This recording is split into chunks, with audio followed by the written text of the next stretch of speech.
मेरे पति का प्यार भरा साथ। अनुष्का और विकी शादी के बाद एक दूसरे के साथ साथ परिवार का भी बखूबी ध्यान रखते थे। अनुष्का शांत स्वभाव की थी और विकी नोटी था। हर समय किसी न किसी की खिंचाई ही करता रहता था, कभी ऑफिस वालों की, कभी बहनों को फ़ोन करके। हर वक्त हंसना और हंसाना, यही उसका काम रहता था। पिता की मृत्यु के बाद माँ और बहनों को हमेशा खुश रखना विक्की की जिम्मेदारी बन गई थी। अचानक माँ की तबीयत खराब हुई। विक्की ने इलाज करवाया शुरू किया, लेकिन कुछ फ़ायदा न हुआ। हालात बिगड़ती ही जा रही थी। ना ही घर में पैसे बचे थे, ना ही कोई और साधन दिख रहा था। अनुष्का घर का काम करके हॉस्पिटल जाना, फिर वहाँ से घर आना सब करती थी। कुछ पैसा बचाकर जमा करती थी, जो बढ़कर 5 लाख हो गए थे। चुपचाप बैंक गई और वहाँ से कुछ पैसे कैश अकाउंट लेकर आई। विक्की के हाथों में पकड़ा दी, बोली इलाज करवाइए। जब तक हम सबके पास जो कुछ है हम इलाज करवाएंगे। आगे हम सबके भाग्य में क्या लिखा है नहीं मालूम, बस कोशिश करना है। हम सबको एक एक घंटे मंदिर में बैठकर पूजा करना कि हे प्रभु, माँ को ठीक कर दीजिए। माँ की कमी कौन पूरी करेगा। विक्की टूट जाएगा। ईश्वर की कृपा कहीं या बच्चों का भाग्य। माँ जी को आराम होने लगा। अनुष्का और विक्की को हिम्मत मिली। जो भी बचा पैसा था सब लग गया। डिस्चार्ज करा के घर लाई गई। घर की स्थिति बहुत खराब हो गई। अनुष्का ने सोचा बाहर जाकर काम कोई कर पाऊंगी। घर बाहर गई तो माँ जी का ख्याल कौन रखेगा, तो घर बैठे ट्यूशन 2-4 बच्चों को पढ़ा लूँगी तो घर के खर्चे आसानी से निकल जाएंगे। घर में ही हाथ से चलने वाली मशीन भी थी। अपने पड़ोसियों को बोली कि हम कपड़े भी सिलते हैं, तो अगर सिलवाना होगा तो बताइएगा, बाहर से सस्ता ही सिल दूंगी।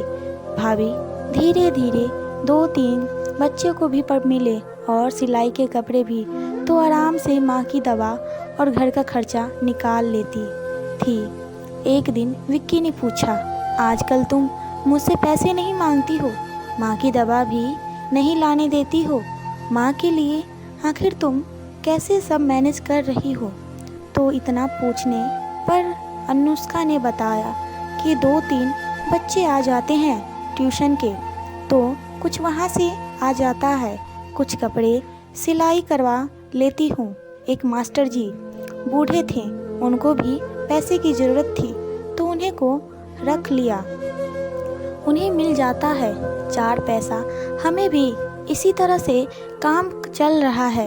और आपके पैसे घर का किराया और बाकी लोगों से लिया गया था, तो उसे धीरे धीरे ख़त्म कर रही हूँ। घर के लिए नहीं मांगती हूँ। विक्की इतनी मेहनत और लगन देखकर शांत होकर अपनी पत्नी अनुष्का का चेहरा देखता ही रह गया। बोला, हे ईश्वर, ऐसी ही पत्नी सबको दे। आज तुम इतनी ना करती तो शायद सबका उधार भी नहीं दे पाता।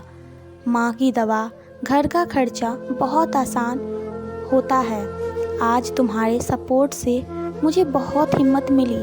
शायद अकेले मेरे बस की बात नहीं थी। इतना कहते हुए अपनी पत्नी को गले लगा लिया। अपनी माँ के पास जाकर बोला, तुम्हारी बहू तुम्हें बचाई है। मैं तो हिम्मत हार चुका था। माँ मुस्कुराई और बहू को गले लगाकर बोली, दिन भर दौड़ भाग करने के बाद साथ मेरा भी पूरा ख्याल रखती है। ये मेरी बहू नहीं, मेरा दूसरा बेटा है। आज जिंदा हूँ तो अपने दोनों बेटों की वजह से हूँ।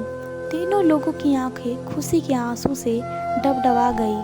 माँ ने बोला, जा बेटा, जितना मेरा ख्याल किया है सब ईश्वर देखा है। देखना एक दिन ये हालत तुमसे मुंह मोड़कर बहुत दूर चली जाएगी। एक समय आएगा तुम्हारे पास सब कुछ होगा। ये मेरा एक माँ का आशीर्वाद है। मेरे बच्चों, तुम हमेशा सुखी रहोगे।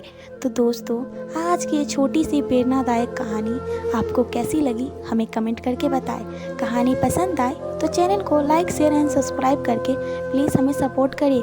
बेल आइकन बटन को दबाना ना भूलें ताकि हम जब भी कहानी अपलोड करें उसकी नोटिफिकेशन आपको जल्दी से जल्दी मिले। अगर कहानी में कुछ गलती हो गई हो तो उसके लिए मैं क्षमा प्रार्थी हूँ। कहानी सुनने के लिए आपका बहुत बहुत धन्यवाद।